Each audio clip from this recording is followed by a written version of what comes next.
Quando Gabriel Bortoleto estreou na Fórmula 1, havia uma aura de expectativa e esperança em torno de seu nome. O jovem brasileiro chegava à categoria máxima do automobilismo não apenas carregando o peso de representar um país com tradição e fome de novos ídolos, mas também com credenciais sólidas, campeão da Fórmula 3 e da Fórmula 2 em temporadas de estreia, algo que poucos conseguiram na história. Era natural imaginar que seu talento fosse reconhecido e respeitado no paddock. Mas, em meio a essa narrativa positiva, surgiu uma voz que cortou o clima de euforia com frieza. Essa voz foi a de Helmut Marko, conselheiro da Red Bull, um dos dirigentes mais influentes e ao mesmo tempo mais polêmicos do esporte. Marko, em entrevista, classificou Bortoleto como um piloto de nível B. Nas palavras do austríaco, o brasileiro seria consistente, inteligente, capaz de administrar pneus e pensar corridas de forma estratégica, mas não demonstraria aquilo que ele chama de velocidade pura. Para Marko, faltavam vitórias nas categorias de base que comprovassem o instinto assassino de um campeão nato.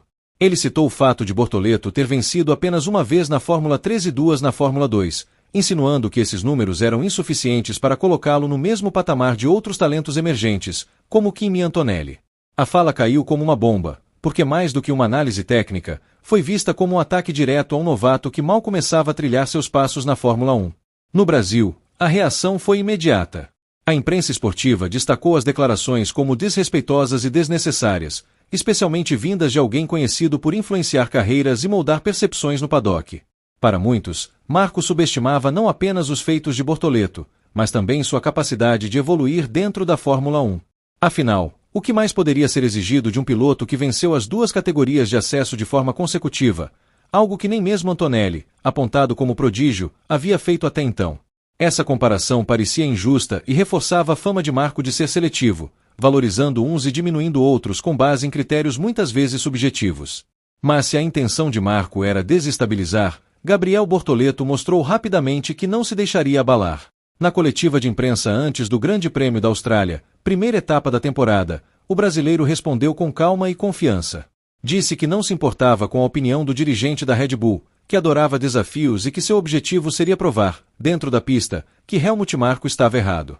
Reforçou que palavras não mudariam nada, apenas resultados fariam a diferença. O tom foi de maturidade, revelando um jovem que não estava disposto a entrar em brigas midiáticas, mas sim a transformar críticas em combustível. A postura chamou atenção porque muitos pilotos, em situação semelhante, poderiam reagir com irritação ou até ressentimento. Mas Bortoleto, talvez pelo aprendizado ao lado de Fernando Alonso, seu empresário e mentor, mostrou que entende o jogo psicológico da Fórmula 1. Ele não caiu na armadilha. E Alonso, por sua vez, não deixou o pupilo sozinho. Poucos dias depois, o bicampeão saiu em defesa do brasileiro, destacando que os fatos são mais fortes do que as palavras. Lembrou que Bortoleto venceu a Fórmula 3 e a Fórmula 2 logo em suas temporadas de estreia, algo raríssimo, e que isso por si só deveria encerrar qualquer dúvida sobre seu talento. Alonso ainda ironizou, dizendo que Marko estava apenas fazendo o que sempre fez, proteger seus próprios pilotos e diminuir os demais. Esse ponto levantado por Alonso é crucial para entender o contexto.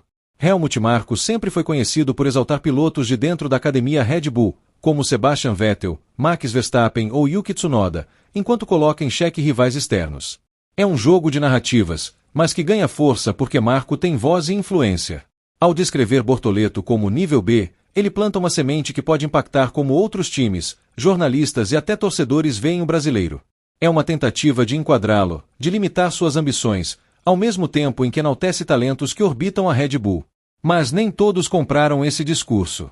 Na Inglaterra, o comentarista Martin Brundle destacou em suas transmissões que via em Bortoleto uma maturidade impressionante para a idade, ressaltando que títulos em sequência na F3 e na F2 eram credenciais suficientes para enxergá-lo como futuro protagonista. Brundle ainda alfinetou Marko, dizendo que talvez fosse melhor ele se preocupar com os pilotos da Red Bull, que frequentemente decepcionam, em vez de atacar jovens promissores que acabaram de estrear. Essa defesa pública reforçou que a visão de Marko não é consenso e que muitos enxergam o brasileiro com enorme potencial. Ao longo das corridas iniciais, cada desempenho de Bortoleto passou a ser acompanhado sob a sombra das declarações de Marko. Cada volta rápida, cada duelo, cada ponto conquistado era interpretado como um argumento contra ou a favor do austríaco. O curioso é que, em vez de desmotivar, o episódio parece ter dado mais energia ao piloto da Sauber. Ele mostrou consistência, evitou erros graves e revelou calma em situações de pressão, algo que já se via em sua carreira de base. Não era o brilho explosivo de um Verstappen em sua chegada, mas era a construção sólida de um piloto que entende que Fórmula 1 é maratona, não corrida de 100 metros. Essa diferença de estilo é central na discussão.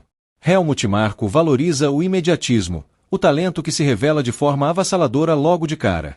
Mas a história da Fórmula 1 mostra que existem múltiplos caminhos para o sucesso. Jenson Button levou anos até se tornar campeão, Nico Rosberg também precisou de paciência, e até mesmo Fernando Alonso precisou de consistência antes de brilhar em 2005. Gabriel Bortoleto, por sua vez, pode muito bem ser parte desse grupo, não necessariamente o mais explosivo na estreia, mas alguém que constrói, aprende e cresce até atingir um nível altíssimo. O fato é que o ataque de Marko, em vez de prejudicar, acabou gerando uma narrativa oposta. O brasileiro ganhou apoio público de nomes influentes, foi defendido por seu mentor Alonso e ainda mostrou uma serenidade rara para a idade.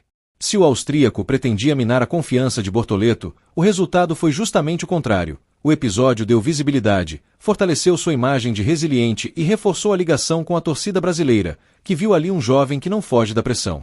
No fim das contas, a polêmica escâncara também um traço cruel da Fórmula 1. Jovens talentos são avaliados não apenas pelo que fazem na pista, mas também pelo que dizem, pelo que projetam, pelo que figuras de poder falam sobre eles. Helmut Marko sabe disso e joga esse jogo com maestria. Mas Bortoleto mostrou que também sabe se posicionar, que não vai se perder em provocações, e que entende que sua resposta virá apenas nos domingos, quando o semáforo apagar. É nessa arena que ele pretende provar, volta após volta, que Marko estava errado. E talvez, no futuro, a história veja esse episódio não como uma sombra, mas como um ponto de virada. Porque se há algo que move os grandes campeões é a capacidade de transformar dúvida em combustível, crítica em motivação. Helmut Marko pode ter tentado enquadrar Gabriel Bortoleto como um piloto nível B. Mas, se o brasileiro continuar no caminho que trilhou até aqui, é ele quem terá a chance de mostrar ao mundo que nunca houve nada de secundário em seu talento.